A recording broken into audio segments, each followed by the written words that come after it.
प्रभु यीशु के सामर्थ्य नाम में आप सबको जय मसीह की। Praise the Lord. आइए आज के सुंदर दिन के लिए प्रभु का धन्यवाद करें और इस समय अपना ध्यान हम परमेश्वर के वचन की ओर लगाएं। आइए मेरे साथ भजन संहिता निकालिएगा, उसका 119 अध्याय और उसका 93 पद। यहाँ लिखा है, मैं तेरे उपदेशों को कभी ना भूलूंगा, क्योंकि उन्हीं के द्वारा तूने मुझे जिलाया है। Praise the Lord, hallelujah.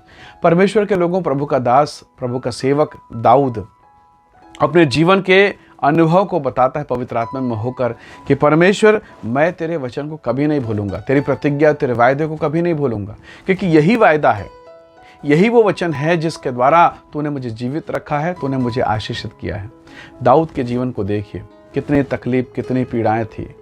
अभिषेक पाने के बावजूद कई साल वो जंगल में बिताया, कभी गोलियात के सामने, कभी जंगली जानवरों के सामने, कभी जिसका उसने दुष्टात्मा निकाला वही उसको मारने दौड़ा रहा है। कितनी तकलीफ है उसके जीवन में। वो रो रहा है, प्रभु मेरे साथ ये क्यों, परमेश्वर क्यों, मैं जब से प्रभु आपके पीछे चल रहा हूँ कई प्रकार की तकलीफें आ रही। पर दाऊद इस बात पर भी अपने आप को सांत्वना देता है, संतुष्ट होता है कि समस्याएं तो हैं, तकलीफें तो है, पर मैं जीवित हूँ, सकुशल हूँ, भूखा नहीं हूँ, प्रभु मुझे तृप्त करता है।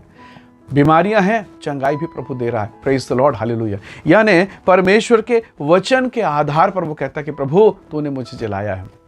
वचन को उसने अपने जीवन में बड़ा महत्व दिया है। Praise the Lord, hallelujah. सोचिए, आप एटीएम गए हैं, आपके पास एटीएम कार्ड है, आपके पास बैंक का पासबुक है, बैंक में अच्छा खासा पैसा भी है, पर आपको पासवर्ड नहीं पता है। अब क्या करेंगे? क्या आप एटीएम के सामने खड़ा होकर कहेंगे कि मैं इस एटीएम का मालिक हूं, इस कार्ड का मालिक हूं, पैसे निकाल? पासबुक दिखाएंगे, अपना आई कार्ड दिखाएंगे? क्या इन सब से आपका एटीएम पैसे निकाल के देगा? उसे तो पासवर्ड चाहिए, उसे वो 4 नंबर चाहिए जिसके द्वारा वो आपको पहचाने। परमेश्वर के लोगों, यदि आपके जीवन में परमेश्वर का वचन है तो स्वर्ग आपको पहचानेगा कि आप प्रभु यीशु के भक्त हैं। यदि आपके जीवन में परमेश्वर की आज्ञा है तो इससे पता चलेगा कि आप यीशु के जानने वाले लोग हैं, आप पवित्र प्रजा हैं, आप राजपदधारी याजकों का समाज है। उसके वचन के द्वारा ये पता चलेगा। एटीएम आपको नहीं जानता, वो तो केवल पासवर्ड जानता है। हालेलुया। परमेश्वर के लोगों, यदि आप और मैं परमेश्वर के वचन में बने रहेंगे, प्रभु ने कहा इसी से पता चलेगा। जब आपस में प्रेम करेंगे, इसी से पता चलेगा हम यीशु के चेले हैं, हम यीशु के अगुवाई में चलते हैं, हम यीशु के पदचिन्हों पर पीछे पीछे आ रहे हैं। हालेलुया। तो यीशु की अगुवाई में चलने वाला व्यक्ति परमेश्वर के लोगों अपने हृदय में परमेश्वर के वचन को बसाएगा। कुलुस्सी कहता, अपने हृदय में मसीह के वचन को अधिकाई से बसने दो। बाइबिल कहती है अपने पिता, अपने परमेश्वर के शब्दों को स्मरण करना। सोचिए, एक छोटा बच्चा अगर बाजार या स्कूल या कहीं गया है और वो अपने एड्रेस को भूल जाए, अपने माँ बाप के नाम को भूल जाए, क्या वो बच्चा अपने घर पहुंच पाएगा? आपका उत्तर नहीं। वो अपना एड्रेस भूल गया, अपने माँ और पिता का नाम भूल गया, वो अपना नाम भूल गया, कहाँ रहता ये भूल गया। यानी वो बच्चा इस संसार में रहकर भी, आसपास अपने घर के बिल्कुल आसपास है, रहकर भी वो अपने घर नहीं पहुंच पाएगा। कितने बार हम वैसे ही तो कर रहे हैं। हमें प्रभु से प्रार्थना करें, कई महीने हो गए, बाइबिल पढ़ें, महीना बीत गया।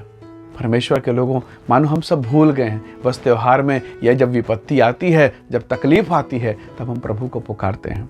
परमेश्वर के लोगों, यदि आज आप प्रभु का एड्रेस भूल रहे हैं, याद रखिए आप खो जाएंगे।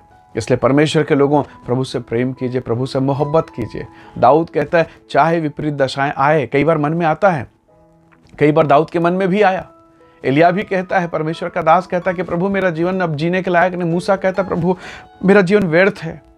सभी प्रभु के दासों ने अपने जीवन में कठिनाइयों का सामना किया, परंतु वो उठे, वो खड़े हुए परमेश्वर के अनुग्रह से, और फिर विजेता बन के संसार के सामने परमेश्वर की महिमा को प्रकट किया। आज आप शायद हार रहे हैं, हो सकता है आप निराश हो, शादी ब्याह को लेकर, फाइनेंस को लेकर, घर के स्थिति को लेकर, अपने बच्चों की पढ़ाई लिखाई या पति की बीमारी को लेकर, पत्नी की स्थिति को देखकर आप शायद हार रहे हैं। लेकिन याद रखिएगा, आपका चट्टान प्रभु है, आपका सहारा परमेश्वर है। अपने पिता के काम को मत भूलिएगा, अपने प्रभु के सामर्थ को मत भूलिएगा, क्योंकि जिस दिन भूल जाएंगे आप चंगाई के लिए कहीं और भागेंगे, आशीष के लिए कहीं और भागेंगे। और यदि आपको मालूम है कि मेरा परमेश्वर चंगा करने वाला परमेश्वर है, मेरा प्रभु आशीष देने वाला प्रभु है, निसंदेह है आप आशीष को पाएंगे। यदि वो पासवर्ड पता है, आप एटीएम से पैसे लेके जाएंगे, हालेलुया, एटीएम से ब्लेसिंग लेकर जाएंगे। इसलिए परमेश्वर के लोगों, मेरे और आपके जीवन में परमेश्वर का अनुग्रह होना आवश्यक है, प्रभु के वचन का होना अत्यंत आवश्यक है, क्योंकि ये वचन हमें आशीष देगा। ये एड्रेस का जानकारी वो बच्चे के लिए, उसके घर आने के लिए बहुत आवश्यक है। क्यों ना हम अपने परमेश्वर के वचन को स्मरण करें, अपने पिता के प्रतिज्ञाओं को स्मरण करके कि उसने प्रतिज्ञा किया है, मैं तुझे आशीष दूंगा, मैं अपने कहे हुए को जब तक पूरा ना करूं, मैं तुझे कभी ना छोड़ूंगा, मैं तुझे कभी धोखा ना दूंगा। उसने कहा है जगत के अंत तक सदैव मैं तुम्हारे साथ रहूंगा। आइए उसके वायदों को स्मरण करें और उसका धन्यवाद करें। स्वर्गीय पिता, धन्यवाद सारी आशीषों के लिए। जीवन के कई उतार चढ़ाव में जब हम निराश और हताश हो जाते प्रभु, हम आपकी सामर्थ्य, आपके अनुग्रह को चाहते हैं प्रभु। होने दीजिए पिता कि आपके वचन को, आपकी महिमा को हम भूलने ना पाएं, आपका वचन हमारे हृदय में बसने पाएं, ताकि हम उस महिमा को देख सकें, उस आशीष को प्राप्त कर सकें। पिता, आपके प्रेम और अनुग्रह के लिए हम आपका धन्यवाद करते हैं। प्रत्येक लोगों को ब्लेस करें, यीशु के नाम से मांगते हैं, आमीन आमीन। प्रभु आप सबको बहुत ऐसे आशीष दे। बहुत धन्यवाद। जय मसीह की। Praise the Lord.